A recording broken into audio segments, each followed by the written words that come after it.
The letter fell out of the shoebox, like it had been waiting 23 years for me to find it. My sister Keisha's handwriting, as familiar as my own heartbeat, on paper yellowed with time. But what she wrote in that letter, what she somehow knew I'd need to hear decades after cancer took her away, would change everything I thought I knew about death, grief, and the universe's way of healing broken hearts. What happened next didn't just help me overcome the loss that had haunted me for over 2 decades.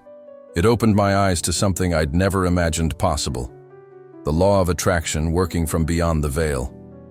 My name is Jerome, and this is the story of how a 47-year-old electrician from Baltimore who'd been drowning in grief for 23 years discovered that love never dies, it just transforms.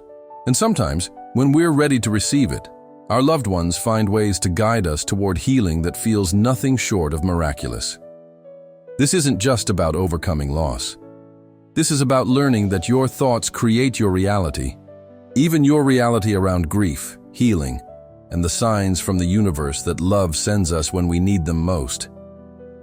Keisha was only 19 when the doctors found the tumor. I was 24, just starting my apprenticeship with the electrical union, thinking I had all the time in the world with my little sister. She was supposed to be the one who went to college, who made something big of herself. I was the older brother who'd keep her safe until she could take on the world. 6 months. That's all we got after the diagnosis. 6 months of hospitals, treatments that made her sick, and watching the strongest person I knew get smaller and smaller until she wasn't there anymore. The funeral was packed. Keisha had touched so many lives in her 19 years. Friends from school, kids she tutored, neighbors she'd help with groceries. But standing there listening to people talk about her in past tense, I felt like I was drowning in a room full of people. After everyone left, after the food stopped coming, after life supposedly went back to normal, I was left with a hole in my chest that nothing could fill. For 23 years, I carried that grief like a weight that got heavier every day. I threw myself into work, pulling overtime on construction sites, staying busy enough that I didn't have to think about the conversations we'd never have, the wedding where she'd never be my best man's speech, the kids she'd never meet. I moved through life like I was sleepwalking, dated some, but never let anyone get too close. Built a decent career in electrical work, saved money, bought a little house in Pigtown. From the outside, Jerome looked like he had his act together. But inside, I was stuck in 2001, in that hospital room, holding my sister's hand as she slipped away. My mom worried about me. "Baby," she'd say, "Keisha wouldn't want you living like this. She'd want you to find joy again." But how do you find joy when the person who taught you what joy looked like is gone? Last October, everything changed when I decided to finally clean out Mom's attic after she moved to assisted living. What I found in that dusty shoebox would prove that sometimes our loved ones never really leave us. They just wait for us to be ready to hear what they have to say. I'd been putting off going through Mom's things for months. Too many memories packed away in boxes, too much history that felt safer left undisturbed. But with winter coming and the new owners taking possession in December, I couldn't avoid it anymore. The attic was full of our family's life, old Christmas decorations, my high school football trophies, boxes of photos spanning decades. In the corner I found a shoebox labeled Keisha's Things in Mom's careful handwriting. Inside were the usual keepsakes: her high school diploma, photos of us at family barbecues, her favorite earrings that I remember her wearing constantly. But at the bottom, underneath everything else, was an envelope with my name on it in Keisha's handwriting. My hands shook as I opened it. The letter was dated 3 days before she died. "Jerome," it began, "if you're reading this, it means I didn't make it, and it means you've been carrying this pain way too long." I had to stop reading and sit down on an old trunk. Even 23 years later, seeing her words felt like she was right there with me. "I know you, big brother. I know you're probably blaming yourself, thinking you should have done more, been more, saved me somehow. But here's what I need you to understand. This isn't your fault. And this isn't the end of our story. She went on to write about things she'd been learning in the hospital, books she'd been reading about consciousness, about energy, about how love transcends physical death. "I've been reading about something called the law of attraction," she wrote. "How our thoughts and feelings create our experiences. Jerome, what if I told you that even after I'm gone, we can still be connected? What if love is the strongest force in the universe, and death can't break it?" But it was what she wrote next that would completely transform how I understood grief, healing, and the power of intention. Keisha's letter continued with specific instructions, like she'd somehow seen the future and knew exactly what I'd need to hear. "When you find this letter, and you will find it when you're ready, I want you to start looking for me in the small things. The song that comes on the radio at the exact moment you're thinking about me. The butterfly that lands on your shoulder when you're missing me most. The universe speaks in whispers, Jerome, but it's always speaking." She'd written about manifestation and vibrational alignment, concepts I'd never heard of, but that she seemed to understand with a clarity that took my breath away. "Your grief is love with nowhere to go," she wrote.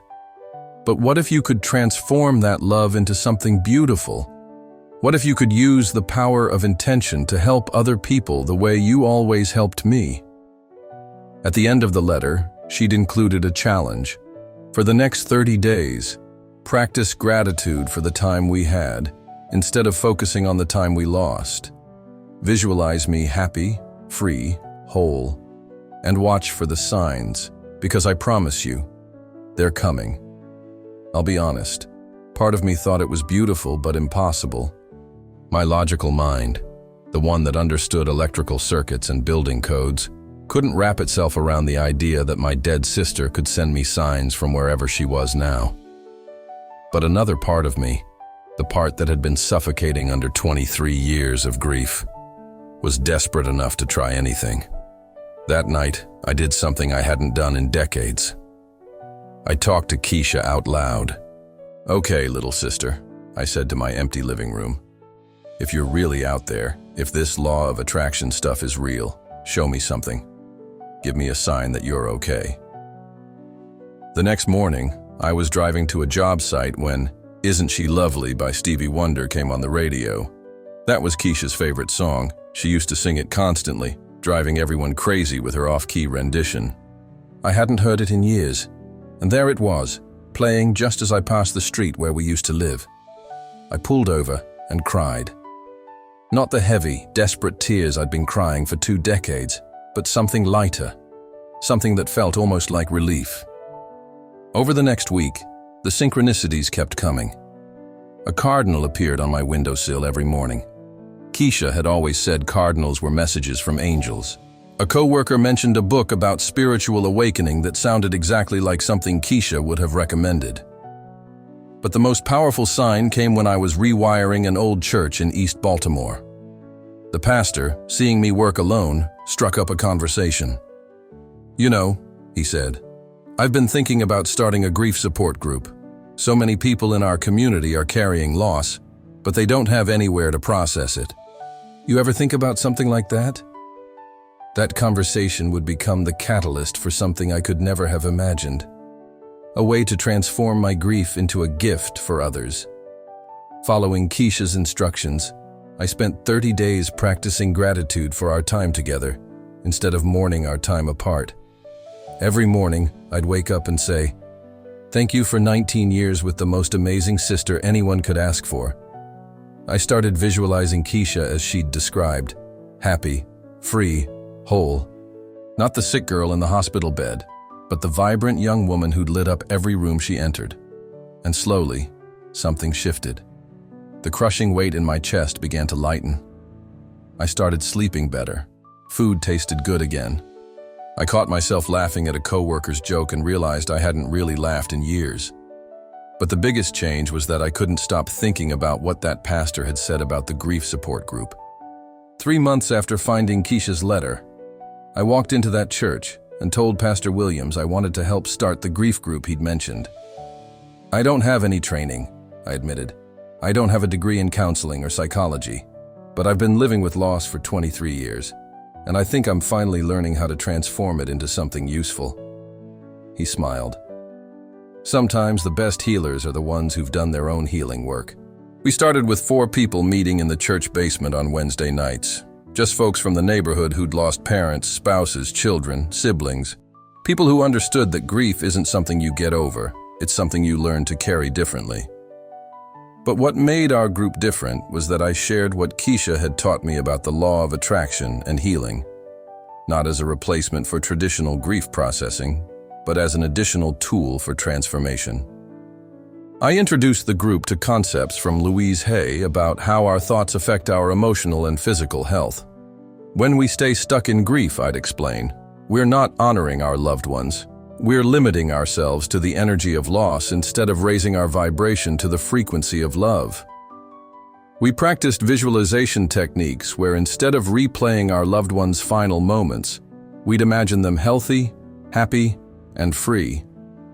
We learned gratitude practices that helped us appreciate the time we'd had instead of resenting the time we'd lost. Most importantly, we started paying attention to signs from the universe, the little synchronicities and coincidences that might be our loved ones' way of letting us know they're still with us. But it was during our 6th month of meetings that something happened that proved to all of us that the universe is listening in ways we never imagined. One of our regular members was Rose, an elderly woman who'd lost her husband of 47 years.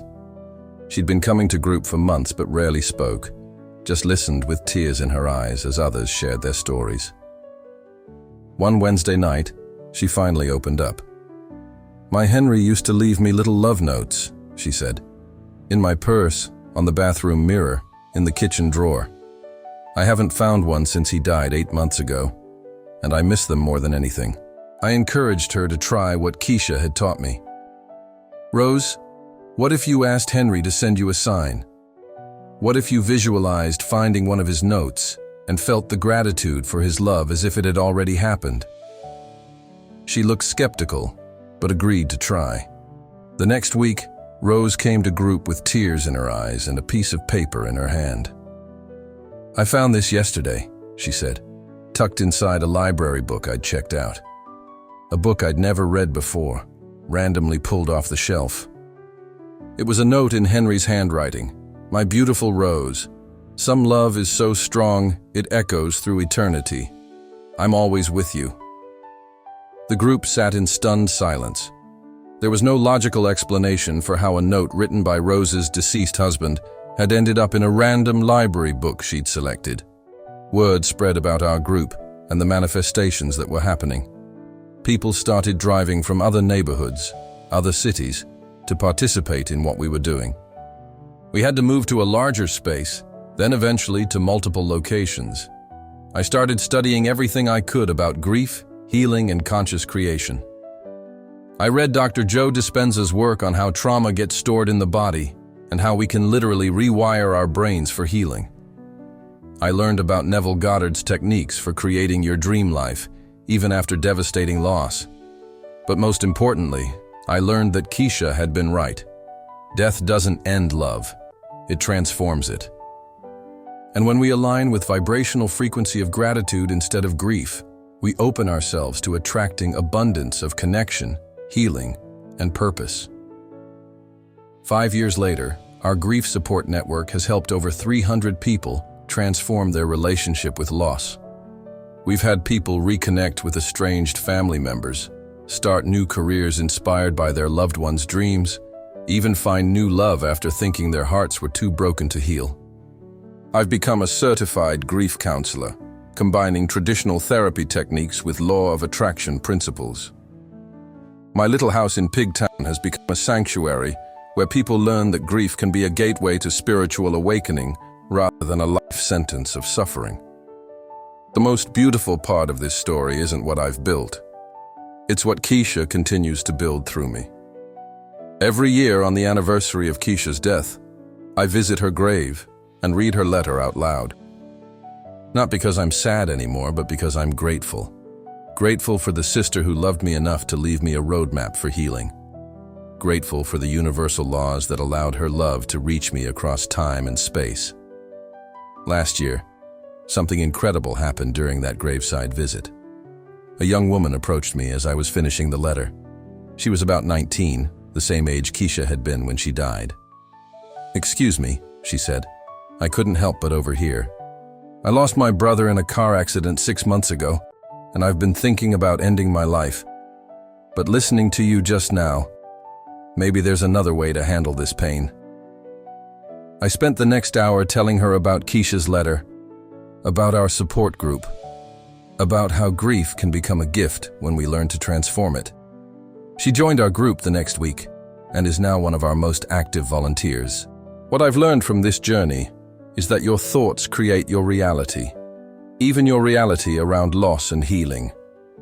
For 23 years, I created a reality based on the thought that Keisha was gone forever, that our connection was severed, that my joy died with her. But when I shifted to thinking thoughts of gratitude, connection, and purpose, my reality shifted too. Not because I denied the pain of her physical absence, but because I opened myself to the eternal presence of her love.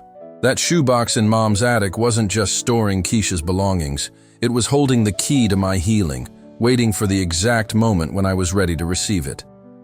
The universe had been orchestrating my healing for decades, but I had to be willing to raise my vibration above victim consciousness to conscious creator consciousness. Today, I know that love transcends death, that the universe is listening to every prayer for healing, and that our loved ones are always finding ways to guide us toward the light, even when we're convinced we'll live in darkness forever. Keisha's letter taught me that grief is love with nowhere to go, but manifestation gives it somewhere to go. When we transform our pain into purpose, our loss into love for others, our grief into gratitude, we honor our loved ones in the most powerful way possible. Every person who finds healing in our support groups, every family that reconnects, every heart that opens to love again, that's Keisha's legacy continuing to ripple through the world. Because here's what I know for sure: the universe never wastes our pain. Every tear we cry, every night we can't sleep, every moment we think we can't go on, it's all preparing us to be the light for someone else who's walking through their own darkness. If this story touches your heart, if you're carrying grief that feels too heavy to bear, comment below. Love never dies. And if you believe that our loved ones are always with us, just in ways we're learning to recognize, hit that like button, subscribe for more transformation stories, and share this with someone who needs to remember that healing is possible, even when it feels impossible. Your loved ones are still loving you. Your healing is still possible. And your purpose, forged in the fire of your pain, is still waiting to be born.